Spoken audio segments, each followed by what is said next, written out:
Hi viewers, welcome to Anu's edu hub. ഇന്ന് ഞാനിവിടെ discuss ചെയ്യാൻ പോകുന്നത് 7th സ്റ്റാൻഡേർഡിലെ യൂണിറ്റ് 4 മേൽജോൾ. മേൽജോൾ എന്ന് പറഞ്ഞാൽ എന്താണ്? ഒരുമിച്ച്, സ്വരുമിപ്പോടെ, എല്ലാവരുമായി ചേർന്ന് എന്നാണ് അർത്ഥം വരുന്നത്.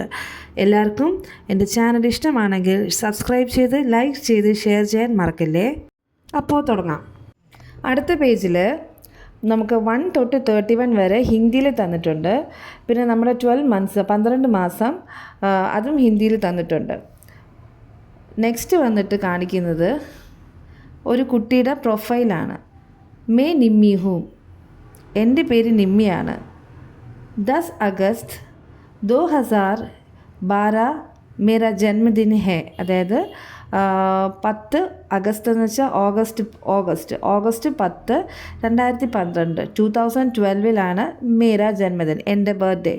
അടുത്തതായി ഹിന്ദിയിൽ ഈ നമ്മളെ മന്ത്സ് എങ്ങനെയാണ് പ്രൊനൗൺസ് ചെയ്യുന്നതെന്ന് നോക്കാം. January, February, March, April,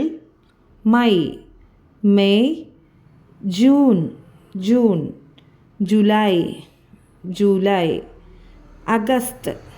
August, September, October, November, December. Next 1 മുതൽ 31 വരെയുള്ള നമ്പേഴ്സ് ഹിന്ദിയിൽ എങ്ങനെയാണെന്ന് നോക്കാം.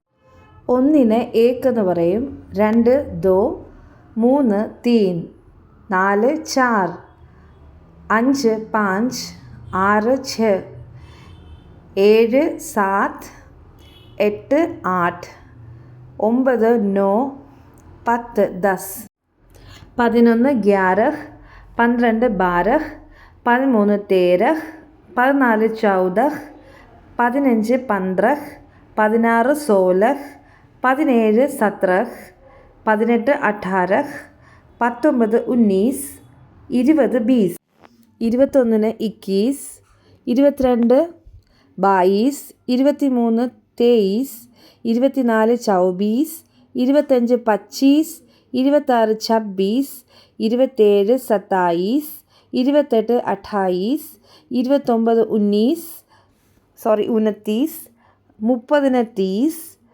31 31. നെക്സ്റ്റ് താഴെ അതേപോലെ തന്നെ നമ്മുടെ പ്രൊഫൈൽ എഴുതാനാണ് പറയുന്നത്. നിങ്ങൾ അവരവരുടെ പ്രൊഫൈൽ ഹിന്ദിയിൽ എഴുതണം. 2000 പിന്നെ ഡാഷ്, ലിഖേ അപ്നാ നാം ഓർ ജന്മദിൻ, നമ്മുടെ പേരും പിന്നെ ബർത്ത് ഡേറ്റ് മുകളിൽ തന്നിട്ടില്ലേ, മേ നിമ്മി ഹൂം, അതുപോലെ നമ്മുടെ സ്വന്തം പേരും നമ്മുടെ ഡേറ്റ് ഓഫ് ബർത്തും എല്ലാം എഴുതാനാണ് അടുത്ത ക്വസ്റ്റ്യൻ വരുന്നത്.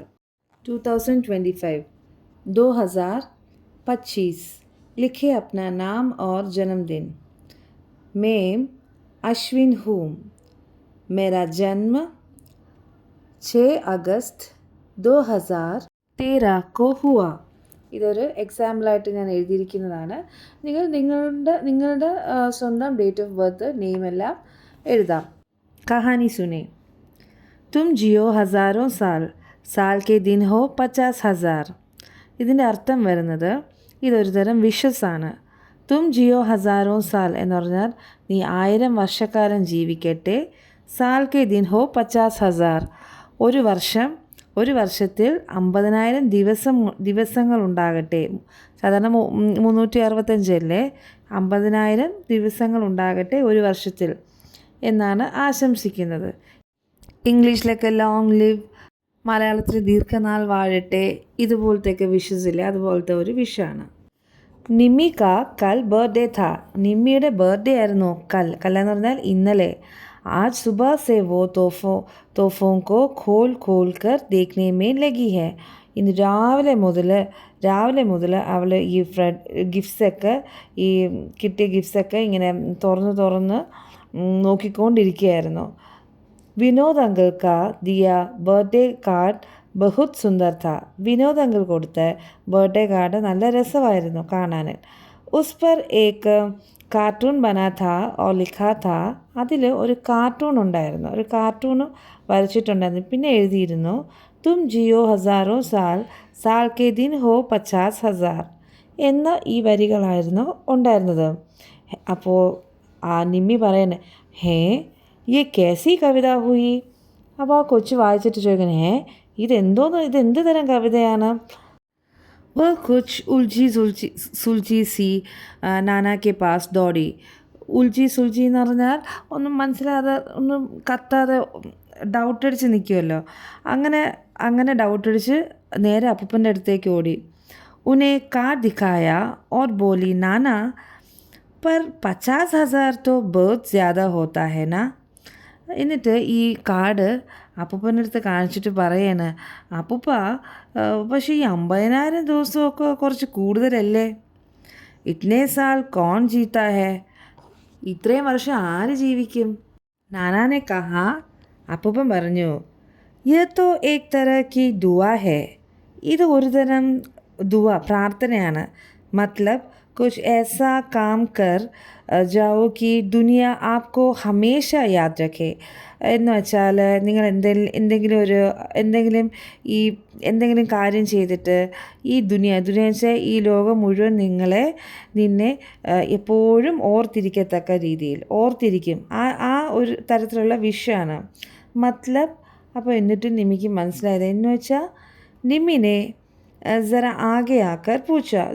നിമ്മി കുറച്ചുകൂടെ ഫ്രണ്ട്ലി വന്ന് മത്ലബ് എന്ന് പറഞ്ഞാൽ മത്ലബ് ജैसे മദർ തെരേസ, അമീർ ഖുസ്രോ യാ ഗാന്ധിജി. അപ്പം പറയാണ്, നാനാനെ ബോല എന്ന് പറഞ്ഞാൽ മദർ തെരേസയെ പോലെ, അമീർ ഖുസ്രോനെ പോലെ, ഗാന്ധിജീനെ പോലെ ये लोग आज जिंदा नहीं है पर इन्हें सब आज भी याद रखते हैं. ഇവരാരും ഇപ്പോൾ ജീവിച്ചിരിപ്പില്ല, എന്നിരുന്നാലും ഇവരെല്ലാവരും ഇപ്പോഴും ജനങ്ങൾ ഓർത്തിരിക്കുന്നു. ഓ സംജി, ഓ മനസ്സിലായി. ബഡിയ ബാത് ലിഖി ഹേ, നിമ്മി ബോലി. ഓ നല്ല വാക്കുകളാണ് എഴുതിയിരിക്കുന്നത്, നിമ്മി പറഞ്ഞു. ഹാ സോത്തോ ഹേ വ കവിത ബൽക്കി യഹ് ഷേർ മിർസ ഗാലിബ് നെ ലിഖാ ഹേ. അപ്പോൾ നാന പറഞ്ഞു, അങ്ങനെ തന്നെയാണ് ഈ കവിത അതായത് യെ ഷേർ. അപ്പോൾ കവിത ഉറുദുവിൽ കവിതേനെ ഷേർ എന്ന് പറയുന്നു. യെ ഷേർ എന്ന് വെച്ചാൽ കവിത. മിർസ ഗാലിബിനെ ലിഖാ ഹെ. മിർസ ഗാലിബാണ് ഈ കവിത എഴുതിയത്. നാനാനെ ഉസ്കെ ഹാത്ത് സെ കാട്ട് ലേത്തെ ഹുവെ കഹ. നാന അവളുടെ കയ്യിൽ നിന്നും കാർഡ് എടുത്തിട്ട് പറഞ്ഞു. ഈ വരികൾ എഴുതിയതാരാണ്? പ്രശസ്തമായ കവിയാണ് മിർസ ഗാലിബ്, ഉറുദുവിൽ. അദ്ദേഹമാണ് എഴുതിയത്. അരെ നാനു അബ് യെ ഷേർ ബനാനെ വാലെ ഗാലിബ് കഹാ സെ ആ ഗയേ. അപ്പോൾ കൊച്ചു ചോദിക്കുകയാണ്, അപ്പൂപ്പ ഇപ്പം ഈ ഷേർ, ഈ കവിത എഴുതിയ മിർസ ഗാലിബ് ഇപ്പം എവിടുന്ന് വന്നു? ഗാലിബ് നെഹി ഗാലിബ്. അപ്പം പറഞ്ഞു, ഗാലിബ് അല്ല ഗാലിബ്. ആ ഒരു ഗായ്ക്കൊരു സ്ട്രെസ്, അത് ഉറുദു വാക്കാണ്. യേ ഉറുദു ഭാഷയ്ക്ക് ഷായർ ഹേ എന്ന് പറഞ്ഞാൽ ഇദ്ദേഹം ഉറുദു ഭാഷയുടെ ഷായർ, അതായത് കവിയാണ്. ഉറുദു ഭാഷയിലെ ഒരു കവിയാണ് ഗാലിബ്. ഷായർ കി കവിത മേം കയി സാരി ദോ ലൈൻസ് ഹോത്തി ഹേ. നമ്മൾ സാധാ കവിത പോലെയല്ല, ഉറുദു ലാംഗ്വേജിൽ ഈ ഷായരി, കവിതേനെ പറയും ഷായരി, കവീനെ പറയും ഷായർ. അപ്പോൾ ഉറുദു ഭാഷയിലെ എല്ലാ കവിതകളിലും രണ്ട് അതായത് ഒരു ലൈനിന് 2 പ്രാവശ്യം ഇങ്ങനെ ആവർത്തിച്ച് പറയുന്നു. ये 2 ലൈൻസ് ഹി ഷേർ കഹലാത്തി ഹെ. ജैसे ഈ 2 ലൈൻസിനെ തന്നെയാണ് ഷേർ, അതായത് കവിത എന്ന് പറയുന്നത്. ജैसे എന്ന് പറഞ്ഞാൽ എങ്ങനെയെന്നാൽ, തും ജിയോ ഹസാരോ സാൽ കെ ദിൻ ഹോ 50,000. ഇതുപോലെ. ഇതാണ് ഉറുദുവിലെ ഒരു ഷായർ. कहते हुए നാനാ ഉഡ് ഖടെ ഹുവേ. അതായത് ഇത് പറഞ്ഞുകൊണ്ട് അപ്പൂപ്പൻ എണീറ്റ് നിന്നു. നിമ്മിനെ एकदम उनका रास्ता रोका और बोली, नाना कोई और शेर की बात बताओ ना. അപ്പം ഇത് പറഞ്ഞുകൊണ്ട്, ഈ 2 ലൈൻസ് പറഞ്ഞുകൊണ്ട് അപ്പൂപ്പൻ ഉഡ്ഖഡേ ഹുവേ. ഉഡ്ഖഡേ എന്ന് വെച്ചാൽ എണീറ്റു, പോകാനായിട്ട് എഴുന്നേറ്റതാണ്. അപ്പം നിമ്മി തടഞ്ഞു നിർത്തിയിട്ട് പറഞ്ഞു, നാന कोई और शेर की बात बताओ ना. ഏതെങ്കിലും ഒരു കവിതയുടെ കൂടെ കാര്യം പറയൂ. അച്ഛാ ഗാലിബ് की ही बात बता दो. ശരി, ഗാലിബിൻ്റെ തന്നെ കവിത പറയൂ. മേരാ മത്ലബ് ഗാലിബ്, അതായത് ഗാ കുറച്ച് സ്ട്രെസ് ചെയ്ത് പറയും, ഉറുദു വാക്ക് പോലെ. അരെ അബ് ബാത് മേ സുനാവുക. അപ്പോൾ അപ്പം പറഞ്ഞു, അയ്യോ ഞാൻ പിന്നെ പറഞ്ഞുതരാം. അബി മുझे ज़रा സബ്സി ലേനെ ജാനാ ഹെ. എനിക്ക് ഇപ്പം കുറച്ച് വെജിറ്റബിൾസ് വാങ്ങിക്കാറുണ്ട്. സബ്സി എന്ന് വെച്ചാൽ എന്താണ്, പച്ചക്കറി വാങ്ങിക്കാൻ പോകണം എന്ന് പറഞ്ഞു. അപ്പം പോയി. ഓക്കെ മക്കളെ, എൻ്റെ ക്ലാസ് എല്ലാവർക്കും ഇഷ്ടമായെന്ന് വിചാരിക്കുന്നു. ഈ ചാപ്റ്ററിൻ്റെ ആക്ടിവിറ്റീസുമായി ഞാൻ ഉടനെ വരുന്നതാണ്. Thank you.